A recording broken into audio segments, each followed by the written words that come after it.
Hey, what's up, everybody? BDO44 coming at you with another video. All right, talking basketball, rapid fire. Watch some highlights. Got some some thoughts about a few things that I saw. First of all, got to take my hat off to the Sacramento Kings because they are blowing people out. I said it myself on this camera. When we saw them last, they outclassed us. They were just better than us. We couldn't defend De'Aaron Fox. It was nothing we could do. I listened to KD when he played against them, lost by like close to 50 points. He said basically the same thing. They were just better than us. It was nothing we could do. They ran into a San Antonio Spurs team. They dropped 130 on them. Of course, they're better than them, and it was nothing they could do. This is a theme. They are a team. And as I told you guys at the beginning of the season, I thought Sacramento could potentially be the next Cleveland Cavaliers, next breakout playoff team that could take this league by storm in the Western Conference. And they're proving that they're that. Some things you cannot fake, and the talent and the efficiency that they have shooting the ball, you can't fake that. That's a bottom line. When you pick up, and it's just subtle stuff that made them as good as they are, in my opinion. But when you pick up Kevin Huerter and Malik Monk, now you got two shooters that ain't going to miss, basically.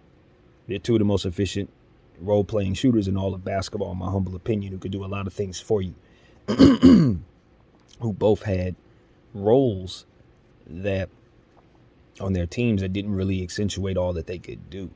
With the Lakers last year, we couldn't show Malik Monk to be a winner because we were losing every game playing small ball.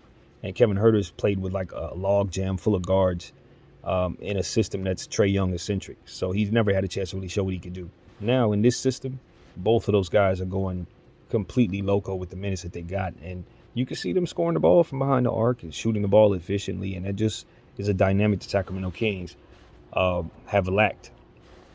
You know, they've had a lot of, talent here and there. But with the last couple of years, the moves that they've made really brought them a deep team. They got some lottery guys. They got some defensive guys. They got young guys with talent. You got wing players that are high upside. It's just a lot of stuff that you like there, man.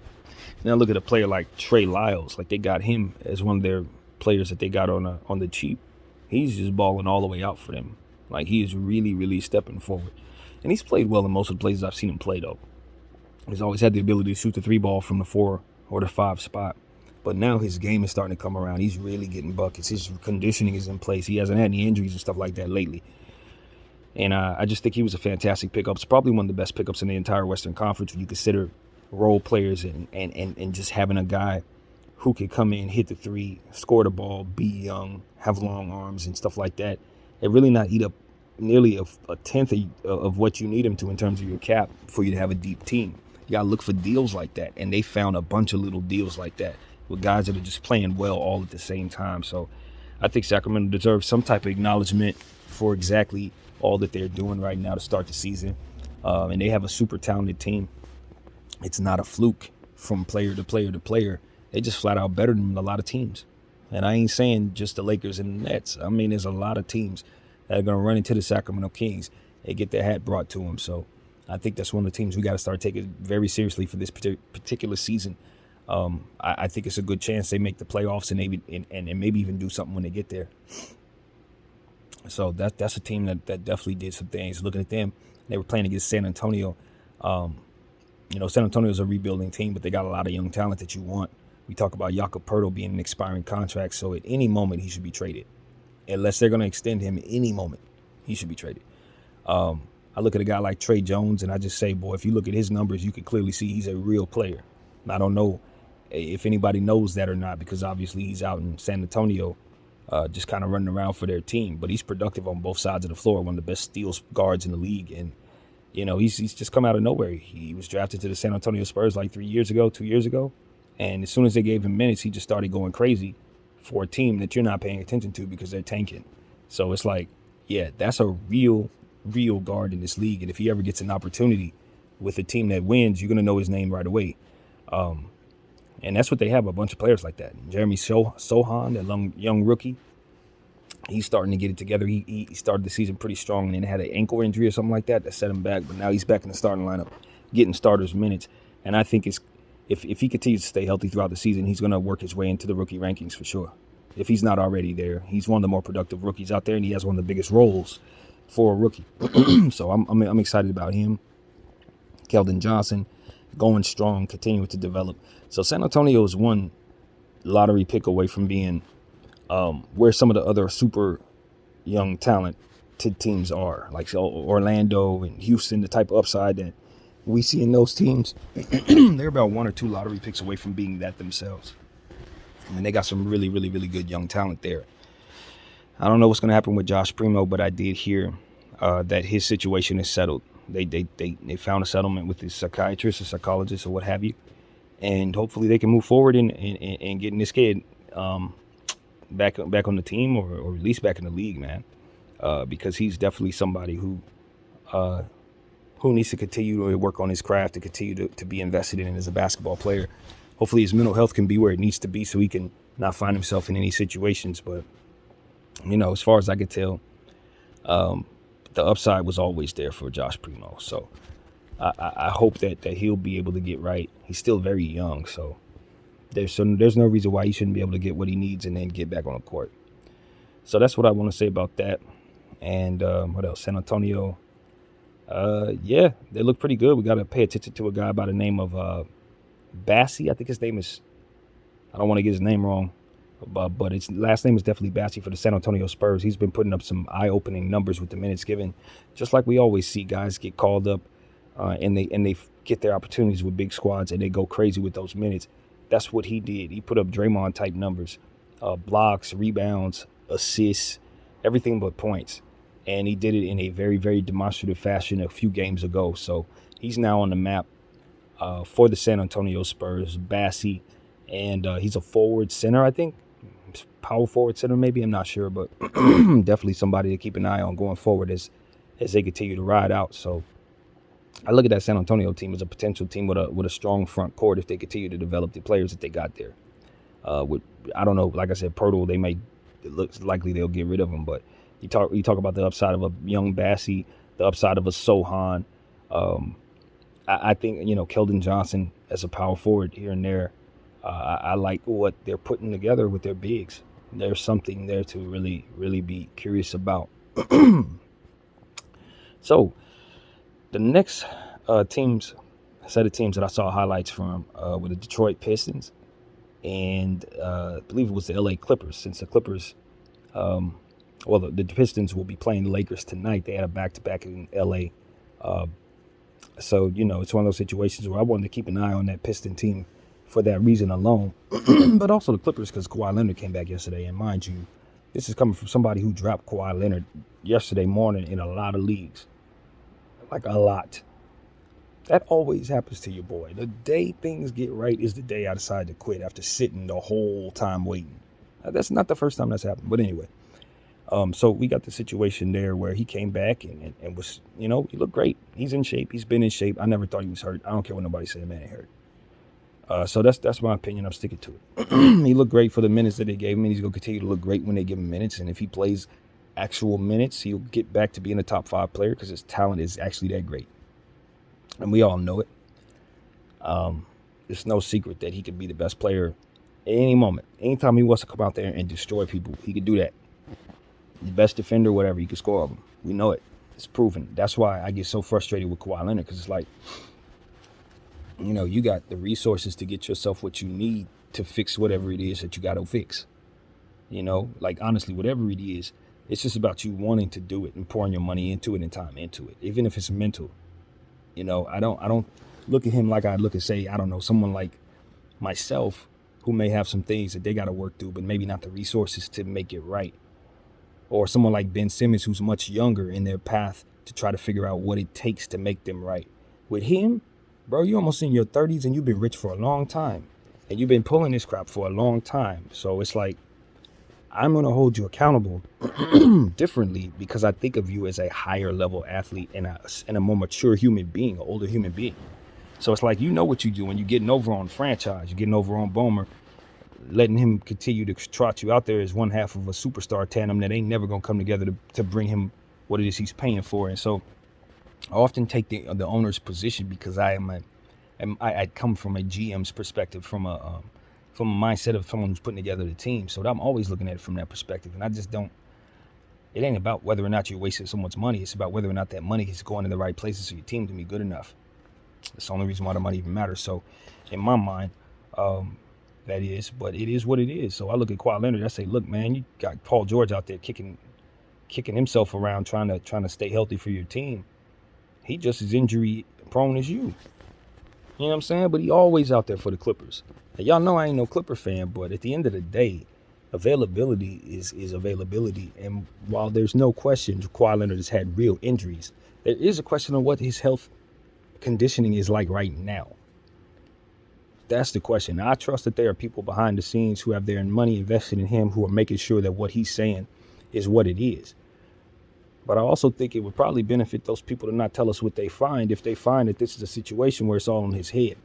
It may benefit them not to necessarily tell us that they're capitulating to his mental health stuff, if that's what this is, which I truly believe that's what this has always been. And I just don't think it's fair to the franchise. I don't look at it the same way, when I say Ben Simmons situation, because one, Ben Simmons came out and say, look, this is what I got going on. I need to step away. Kawhi ain't doing that. You know what I'm saying? He's saying it's a knee, he's saying it's a leg. He said, bro, at the end of the day, every time we see you come in athletic and in sharp, tip-top shape.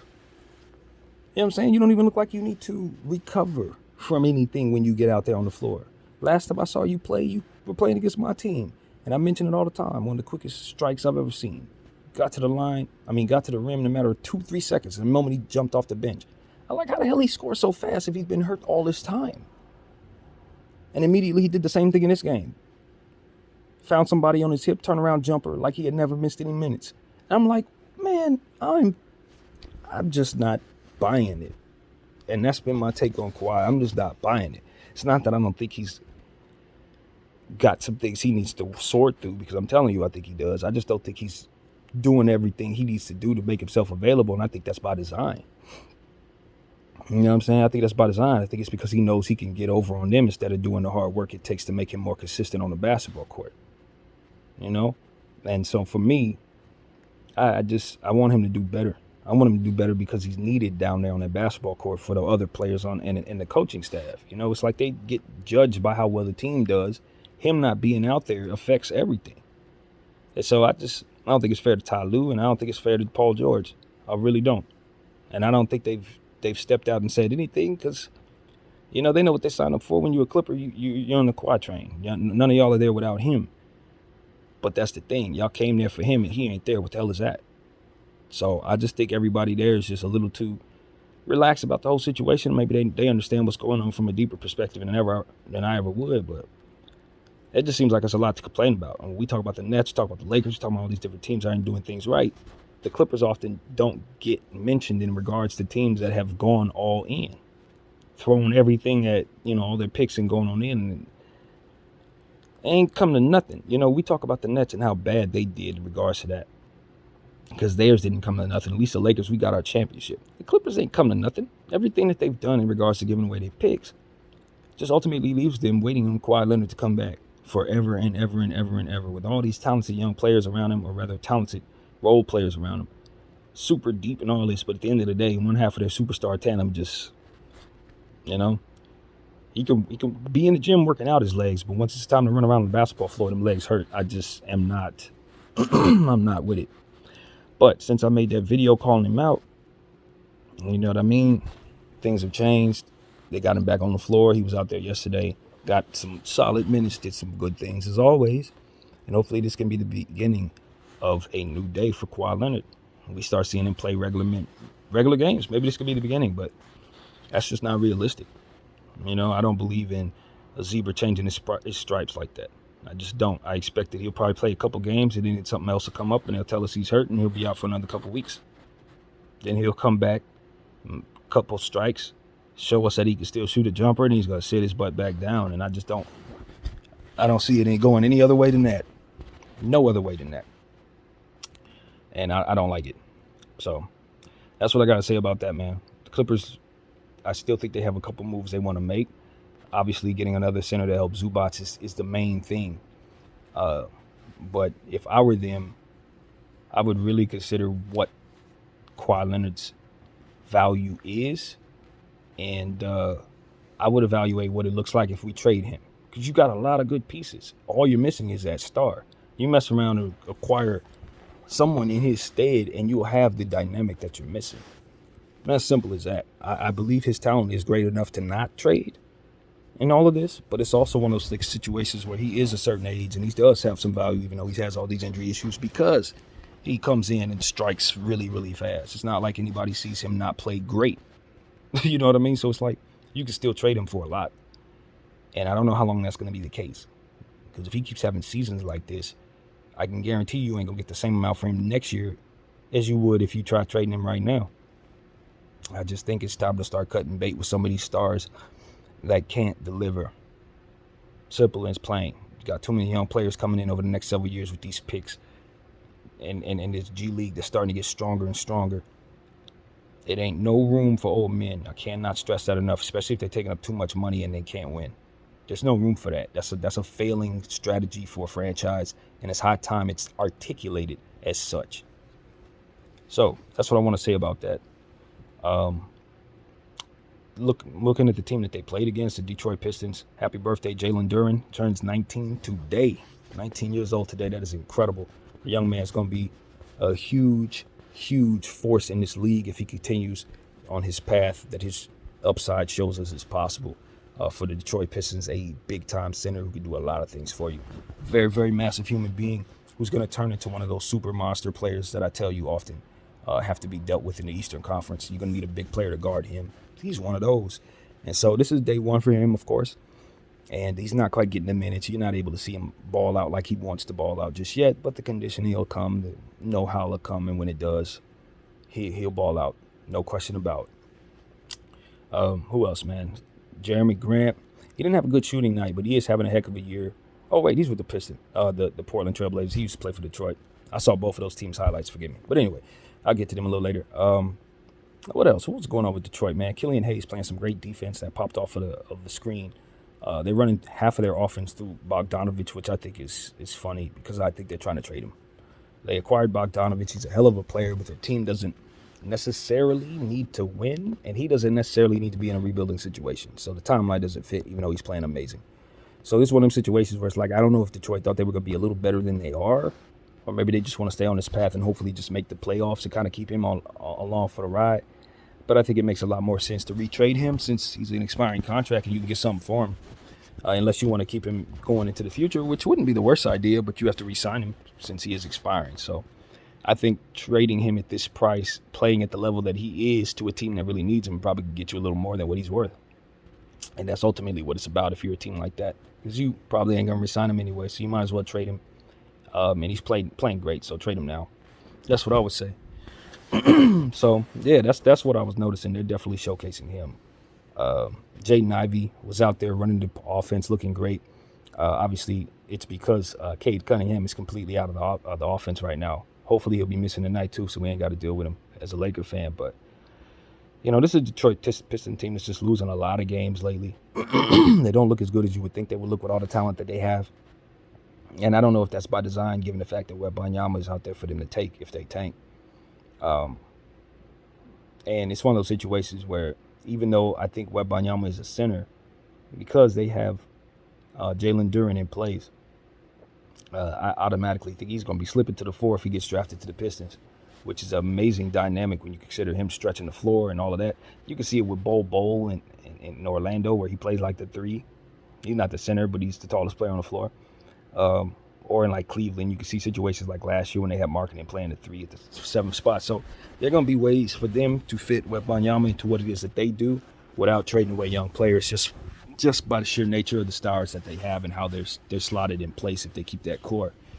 So I'm intrigued by Wembanyama and Jalen Duren playing inside-outside game with Cade Cunningham and Jaden Ivey down there. I think that would be a good fit for Wembanyama. They'll win championships for a long time. So with that being said, I don't think tanking would be the worst thing in the world. Extend these injuries for a guy like Cade Cunningham. See if you get lucky in the draft. Because, you know, you got the upside to win if you want to, but they're not playing as well as some of these other young teams that ultimately may want to, like, just see if they can win. I don't think Detroit's ready to win, so they might as well tank. So that's what I want to say about them. Portland. Let's skip off to the Nets in Portland since we talked about Jeremy Grant. And I'll talk about Portland first since we talked about Jeremy Grant. But he did have an off shooting night. But he's been playing great as of late. He's having a really good season. So that was just an off night for him. You know, Portland's a good team. They ran into a Nets team that was just highly motivated. A highly motivated Nets team because Ben Simmons was rumored to be going to the Portland Trailblazers pretty much all of last year. That was the team that said they wanted him. Now, as things are currently constructed, their situation is much different. Their guard spot is set in stone. They paid Simons. They picked up Sharp. They got a lot of guys that they should be excited about and probably not want to move on from. But I figured when the Nets played the Portland Trailblazers, Ben Simmons would try to make that the best game he's played. I figured that just because of how many times he was rumored to go there, and probably because he still has interest in going there. Given the fact that Nets are such a dumpster fire right now. So, yeah, I'm not surprised to see him have his best game there. That was predictable. What else? What is going on there? Kevin Durant going strong, but losing games, man. What can I say? They won this particular game, but it's just hard, man. You're playing so hard. You're playing at a high level, but you're not playing with high-level talent. But those guys came through in that game, you know. Got to give Royce O'Neal credit. As much as I've been bashing him on this channel, he really is having a fantastic season. He put up a triple-double out there, 11, 11, 11, I believe it was, in this particular matchup. So when you have Ben Simmons contributing to the assist category to that degree, and then you got Royce O'Neal also contributing to the assist category, that's like, 18 assists out of those two forwards? That's a recipe for success for the Brooklyn Nets every single time. I told you guys that I thought Joe Harris was going to start to show a better form, given the fact that he's just working his way back from a 2-year hiatus. So conditioning is going to be a thing, and it's coming around. Same with Ben Simmons, and that's the story with the Nets. They will get better if those guys can stay healthy, not have any setbacks, just off of the strength that they're going to get stronger. Curry's back now, so that's a piece that they were missing to start the season. So they're just in a much better place than they were to start the season. They get Kyrie back very soon, so I don't know how that's going to shuffle up the lineup. But all in all, I look at them and I say they're doing they're doing what you want to see them do. They're using their young talent a little more. Claxton's developing well. They're finding ways of getting Ben Simmons to look good in certain situations. He's starting to ramp it up, starting to become a little more productive. I think he was like 6 for 6. He didn't miss a single shot. So these are the type of things you want to see from Ben Simmons, ultimately with the Brooklyn Nets. Efficiency shooting the ball, continued scoring, continued assisting in scoring and getting guys the ball, and ultimately rebounding the ball at a high level, which is ultimately something he should be able to do no matter what. So that's what I'm seeing there. Let's see. Watanabe hit like 4 threes or something like that. I thought that was noteworthy in that game. His development is coming along strong, even though he continues to be on the wrong side of the best poster of every year. He got dunked on pretty good in the last game, too, against Shaedon Sharpe. Really lit him up. It's like everybody else does, but that's okay because he doesn't lose his confidence. He just keeps on attacking on both sides, and I think he's developing pretty well. And I think they might have found him one over there. A role player, especially if that 3 ball is going to fall. Watanabe is a fearless player, and the reason why he keeps getting dunked on is because he's going to try to contest your dunk. So eventually, he's going to have success. Somebody's going to get stuffed. So, yeah, it is kind of funny to see guys get dunked on all the time, but don't confuse that with something you should disrespect. Yeah, that's the logic. Don't disrespect that. You can laugh at it. Oh, he's getting dunked on, but understand, you don't see guys get dunked on because they too scared to be on the poster. He's not. So respect it. So anyway, that's what I want to say about that. There was another game as well that I saw highlights of. I want to refresh my memory. Who was it? I don't know. Portland.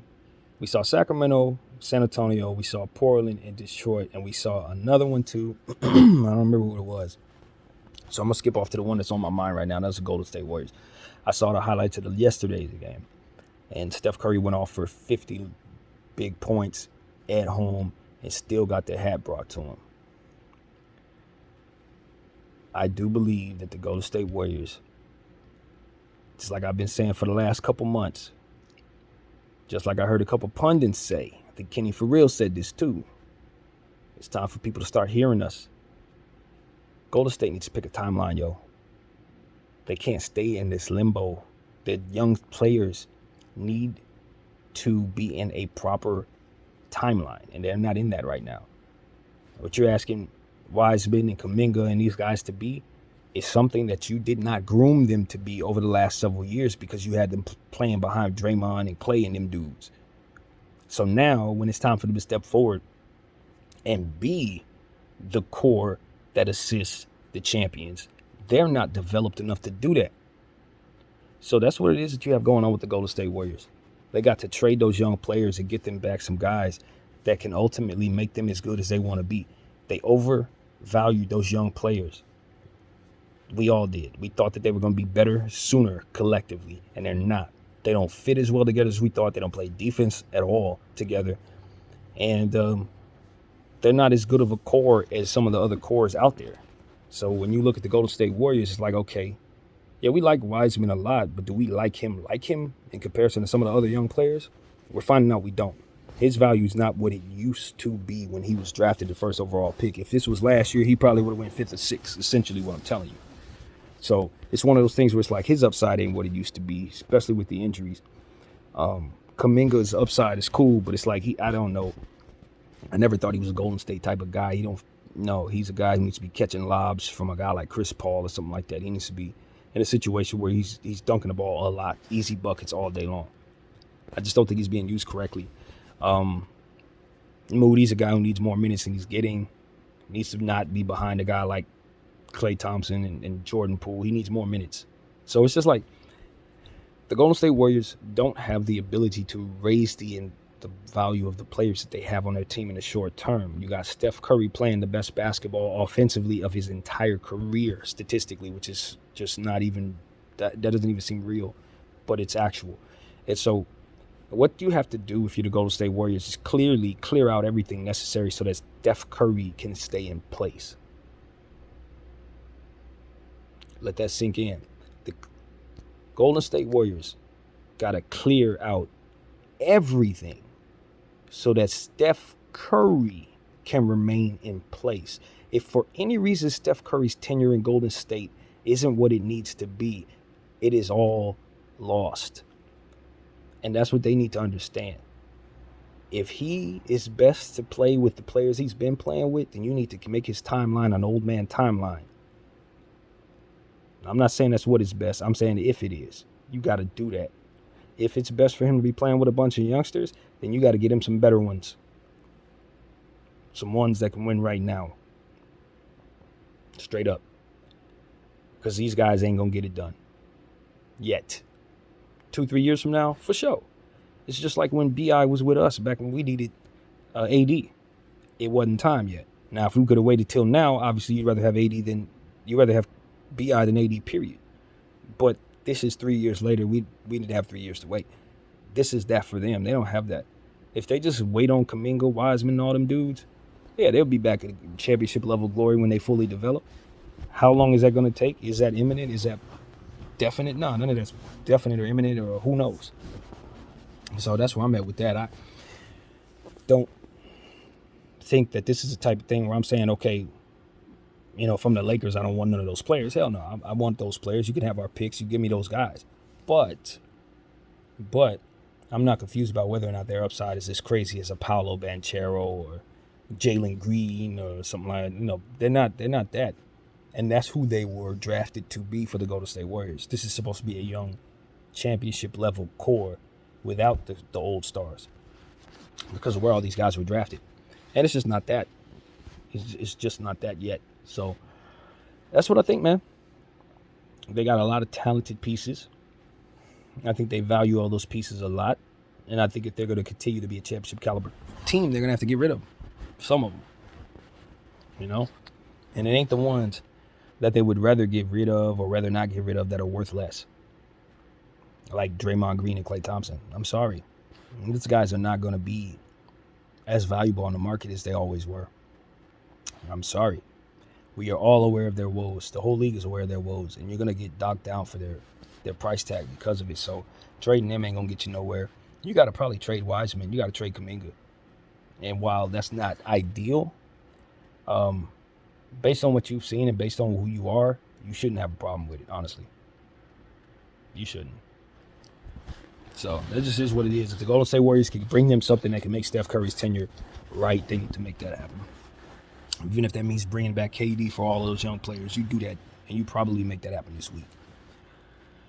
So I think that's ultimately makes sense to me now. When I look at KD's situation, I know it's a lot of rumors about him going to Phoenix, but I just don't know if Phoenix is going to be able to make a proper trade without adding a third team to make some pieces make more sense for them. Because if they just try to do a straight up trade with Brooklyn, bring back KD for their package, KD's coming to a team that ain't good enough. So they had better figure something out. Maybe try to swing it with San Antonio, get Pirtle or something like that. Because they're obviously going to probably have to trade Ayton in order to get KD. But this is one of them situations where it's like, I know people are rumoring him go to Phoenix, but I think Golden State is probably the team he'll end up landing with if he gets traded. He's headed back to the place where he knows he can win, to a situation that's proven, to finish out his career where he never should have left. I really believe that. And a lot of people are saying, oh, he can't go to Golden State and win because the whole point is to show that he can win without Steph Curry. That's narrative bullcrap. He's going up against a field of teams, and there's only so many options he has, so he has to choose the best one, and the best one is probably the one that's already worked. So it's not deeper than that. Even though people tell you it is, it's not. If he can go to any team and put together any combination with ease, then he could do that. The fact of the matter is the NBA is not built for you to be able to do that. So, no, he can't do that. It's not like he can just say, okay, let's trade Ben Simmons and Kyrie Irving and just get me Steph Curry and we can just continue this here. No, it doesn't work like that, as you know. So that's why I'm speaking the way I am. It's just like Golden State is the easiest fix for his problems. But and now that we know those kids in Golden State aren't as good as we thought they were, it should be nothing for them to let go of some of them to get him. It should be nothing at all. However, if you're the Nets, now you need more back. So there's that. But anyway, if I'm the Nets, I want to do a deal with the Knicks. If I'm anybody, I want to do a deal with the Knicks. Give me all 7 of your picks, and I'll give you whatever it is I have. Anthony Davis. I'll tell you right now, I'll trade Anthony Davis to the Knicks for 7 picks right now. Right now. Wouldn't think twice. I'd trade Bron to the Knicks for 7 picks right now if I could. Wouldn't think twice. Because it's not about whether or not I believe in those players. It's not about any of that. It's about whether or not I believe going up against the field over the next several years with this particular set of assets makes any sense at all, given what it is that we're dealing with. And the answer is, of course, not. If you're the Lakers, no. If you're the Nets, I don't believe so at all. I really don't. I think both of those teams should be very, very excited about resetting their timeline. And if you're the Clippers, you ain't far behind them. I would have been done with Kawhi a long time ago. Apparently, they're not. But they should be at the end of the season if this crap continues on the path they're on. They're in the same boat with the Lakers and the Nets, and the future is just as dark as those two teams. The only thing that's saving them is the endless pockets of a Steve Ballmer and his willingness to pay luxury tax. But I'm telling you right now, you can pour all the money in the luxury tax you want. You'll just look like the Lakers if you keep doing things the wrong way. So that's the truth, man. That's how I feel about it. I ain't tripping. I want to see the Clippers lose no matter what. So I'm always rooting for their failure. But, things still got to be done correctly. And that's the way I look at the league as a whole. So, man, that's really my rapid fire. I wish I knew what that third game was. That came on last night. It's just not coming to mind for some reason. I have selective memory and it bothers the hell out of me. But it's one of those things where it's like, for a fact that the NBA is giving us a lot to look at. You know what I mean? And with the Lakers coming back tonight, I'll have a whole slate of conversations about that particular game, of course, before halftime and after. So look for that. And that's what I got. BDF 44. I thank you all for watching.